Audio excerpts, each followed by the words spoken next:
Light. It's the first thing you notice when you wake up. It's the last thing you turn off before you sleep. But what is it really? Think of light as the universe's way of sending you a postcard. It's a messenger, carrying information across vast, empty oceans of space and time. It's a form of pure energy that our eyes have evolved to detect.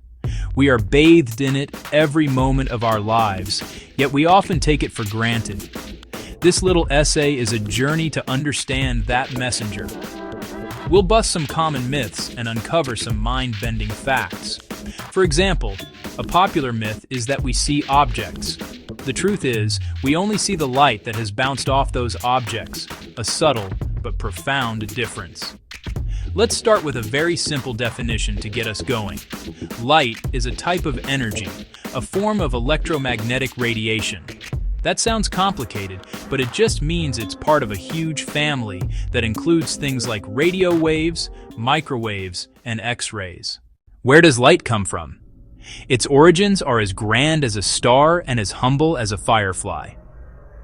Let's start with the biggest light makers we know, stars. Our sun, for example, is a gigantic nuclear furnace. Deep in its core, under immense pressure and heat, hydrogen atoms are smashed together to form helium. This process, called nuclear fusion, releases energy as high-energy light particles called gamma rays. Those gamma rays begin a long, random walk inside the sun, bouncing around for, on average, hundreds of thousands of years before they finally escape from the surface and journey into space. That sunlight you feel today began its life eons ago. Nature has other, more delicate ways of making light. Think of a firefly on a warm summer evening. It's not a tiny star, it's a master of chemistry. Through bioluminescence, the firefly mixes special chemicals inside its body to produce a cool, efficient glow. It's light without the intense heat of a fire or a star. Fire, another natural source, creates light through a more chaotic process. When wood burns, the heat energizes the atoms, causing them to vibrate and release excess energy as photons of light and heat. It's a less efficient, messier process than what a star does, but it kept our ancestors warm and safe for millennia. Then, there's our own human ingenuity. We wanted to conquer the darkness, so we invented our own light sources. So, we know where light comes from, but what is it actually made of? If you could hold a piece of light in your hand, what would you be holding? The answer is both simple and deeply weird. The smallest possible packet of light is a particle called a photon. You can think of a photon as a single, indivisible piece of light. It has no mass, no electric charge. It always travels at the speed of light. It's a pure bundle of energy. The color of the light you see is determined by the energy of its photons. A photon of blue light, for instance, carries more energy than a photon of red light. Now, here's where things get strange. Even though light is made of these discrete particles, it also behaves like a wave. Imagine dropping a pebble into a still pond. You see ripples, or waves, spreading out from the center. Light does the same thing.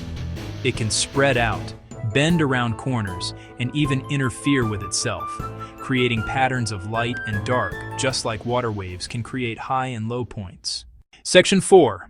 An endless journey. Light's immortal voyage. Once a photon is created, what happens to it? How long does it last? In the vast, near-perfect vacuum of space, a photon is essentially immortal. It doesn't age, it doesn't decay, it doesn't run out of gas. Once launched from a distant star or galaxy, a photon will travel in a perfectly straight line forever, or until it runs into something. It is a tireless messenger. It can cross billions of light years unchanged, carrying energy and color from its birthplace to its final destination. The universe is filled with ancient photons, a ghostly sea from long-ago cosmic events. The journey ends only when it is absorbed. What does that mean? It physically runs into an object, an atom, a molecule, a planet, or your eyeball. and transfers all its energy to that object. The photon ceases to exist then. Its energy is transformed, not lost. Section 5. Cosmic yardsticks, measuring the universe with light. Because light travels at a finite, constant speed, it becomes the ultimate measuring tool for the cosmos. Its speed, about 186,000 miles per second, 300,000 kilometers per second. Incredibly fast by our standards, but on the scale of the universe, it's quite manageable. This gives us a fantastic way to measure immense distances. We use a unit called a light year, which is simply the distance a photon travels in 1 year. It's not a measure of time, but of distance. 1 light year is about 5.88 trillion miles, 9.46 trillion kilometers, a number so large it's hard to wrap your head around. Using this cosmic yardstick allows us to perform a kind of time travel. When we look at a celestial object, we are not seeing it as it is right now. We are seeing it as it was when the light left it. The light from the sun takes about 8 minutes and 20 seconds to reach Earth. So if the sun were to suddenly disappear, we wouldn't know about it for over 8 minutes. The light from Proxima Centauri, the nearest star to our solar system, takes over 4 years to reach us. When you look at it, you are seeing 4-year-old starlight. We are always, inevitably, looking into the past.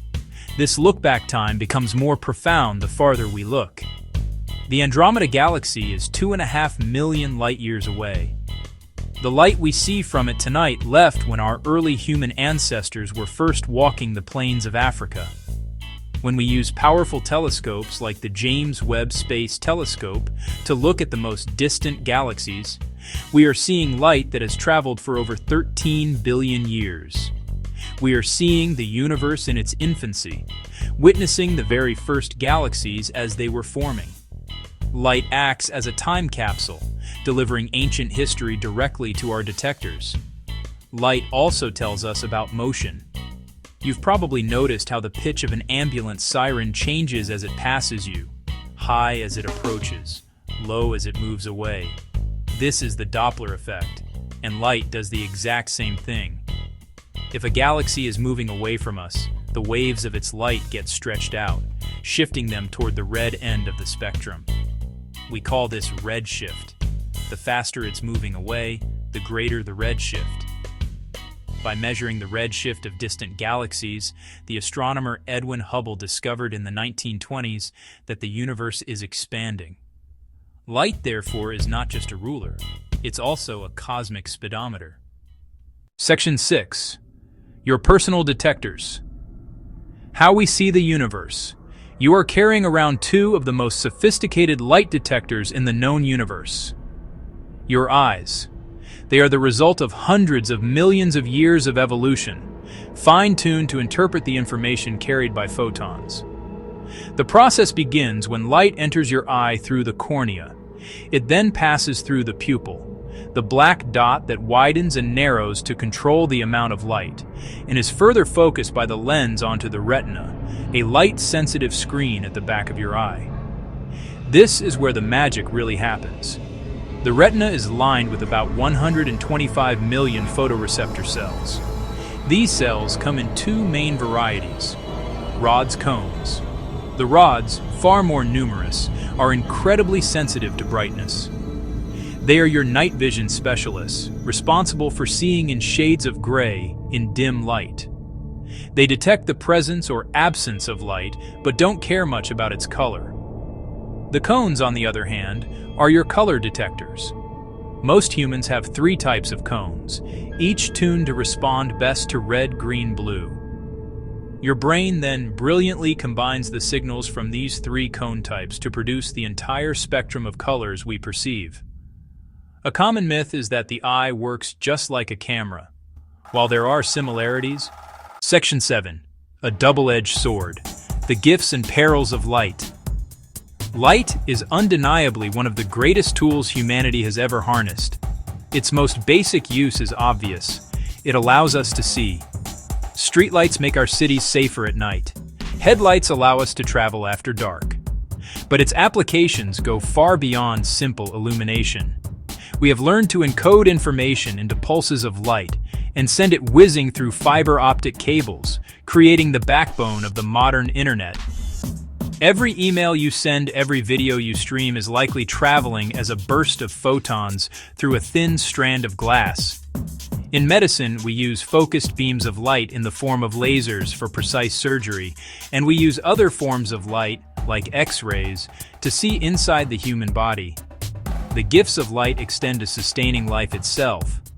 Through photosynthesis, plants use the energy from sunlight to convert carbon dioxide and water into food, forming the base of nearly every food chain on Earth.